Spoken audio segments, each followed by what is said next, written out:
Welcome back, guys, to Steven's DIY. All right, guys, so we're back and we're in this 2014 Chevrolet Impala. Customer called us because they want the starter replaced, and I'm assuming because it doesn't start. And yep, sounds like it's going to be the starter.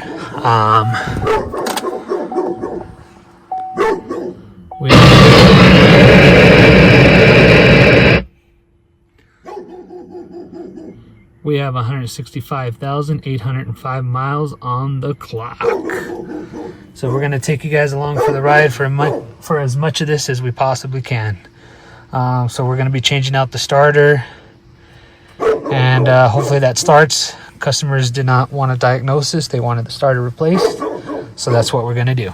So let's get to it. So before we do any kind of work, just going to check for any codes.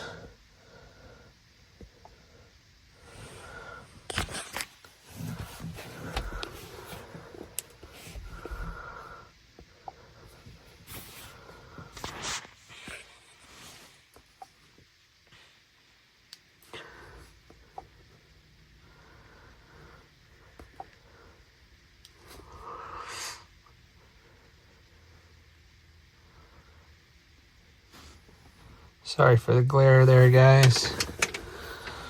Okay. And we just want to do a pre-scan,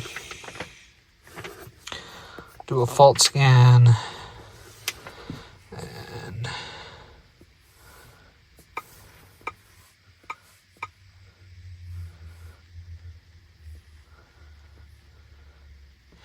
for the miles we had,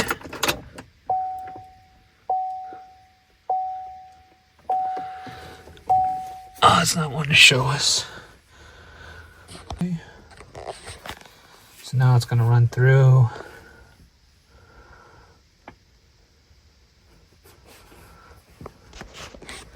No. So we do have intake camshaft position sensor, system performance bank 1, exhaust camshaft, crankshaft, engine misfire, evap. It's got a lot of codes in it.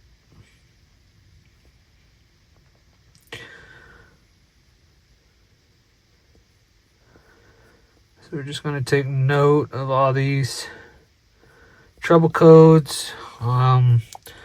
Let's go back and see if we could just get some generic data real quick.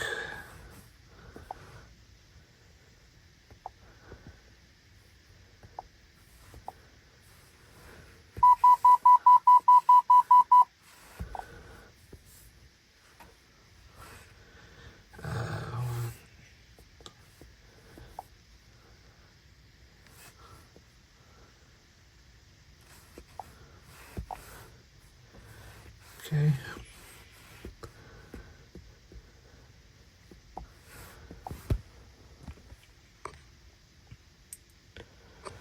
Auto scan.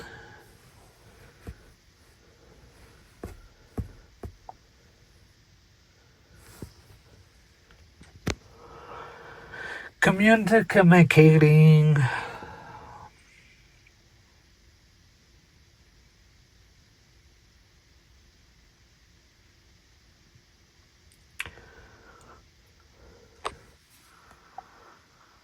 Okay. Take note of the DTCs really quick.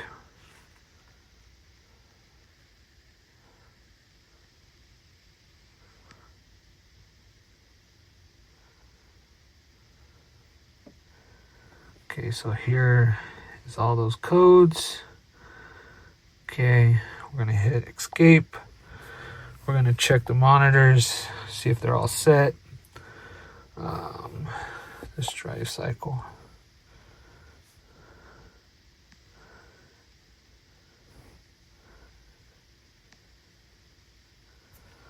Okay, just want to take note.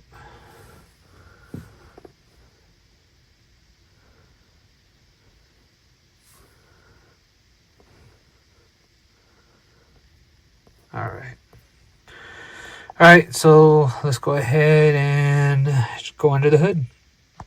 All right, guys, so right here is our starter. Service information says you can attack it from the bottom. You're definitely not going to be able to get it out from the bottom, but you can definitely reach the bolt from the bottom. I see a lot of people taking off the cat. I could definitely see why you would do it. You probably wouldn't even need to go through the bottom, but I think we're going to go ahead and try to attack it just like this.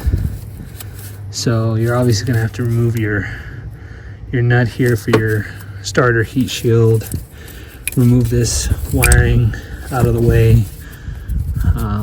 Disconnect some of your connectors here, and hopefully bring that starter out this way. So let's go ahead and get to it. Okay, so we got our connector here and connector here out of the way. Now we're just going to hit this. It's going to be a T20.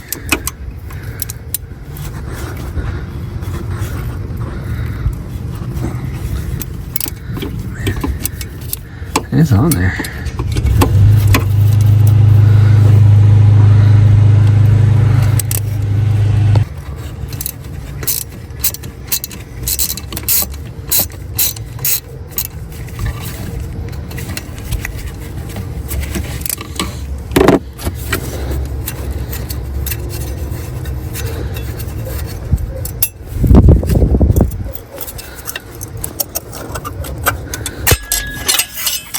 Our heat shield.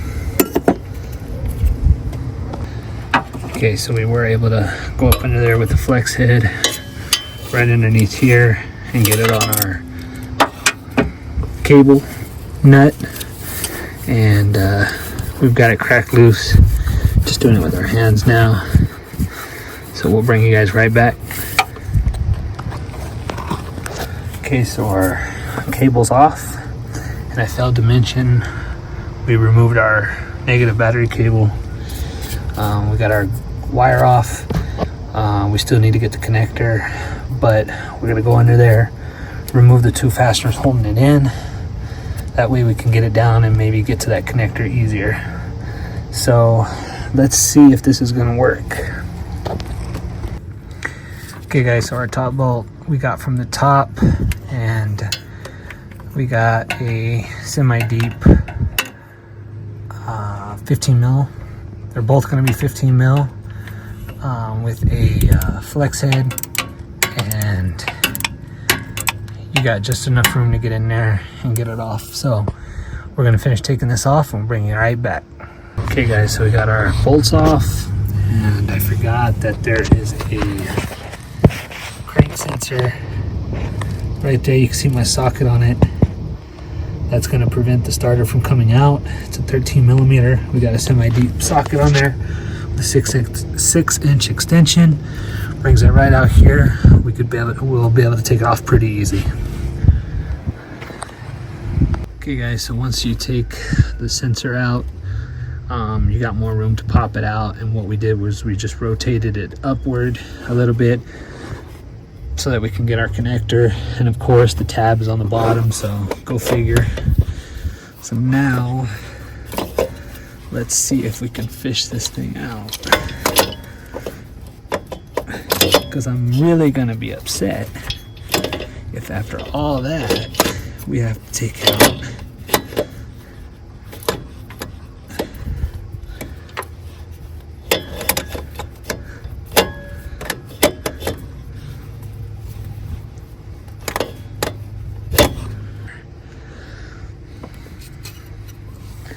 So we might have to take this out. I'm almost certain we do, so stand by. Okay guys, so we were able to remove it just like this, in this position. You could take your O2 sensor off and it'd be a lot easier. We were gonna try that, but it's stuck and I don't wanna risk the chance of breaking it. So you don't have to take coolant sensor off but if you do, you're going to leak coolant. Just FYI. So go ahead and remove this. Okay guys, so we got our remanufactured starter. There's the part number.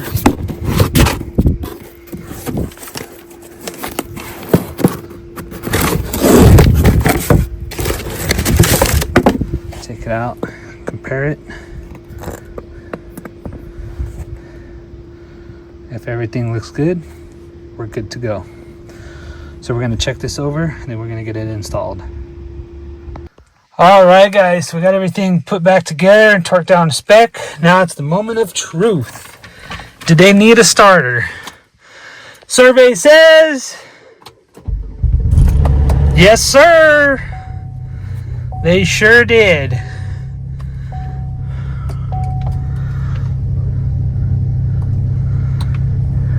Turn it off. She starts right up, guys. So we are good to go. So there you have it, guys. Hopefully you liked this video. If you did, make sure to go down there and hit that like button and leave me a comment. I would greatly appreciate it. So anyway, guys, as always, if you guys like this video, make sure to hit that like button. If you guys would like to be notified when I put out another video, make sure to hit that bell notification. And as always, guys, please subscribe to my channel for more informational videos and DIY projects. And until next time, guys, have a good one.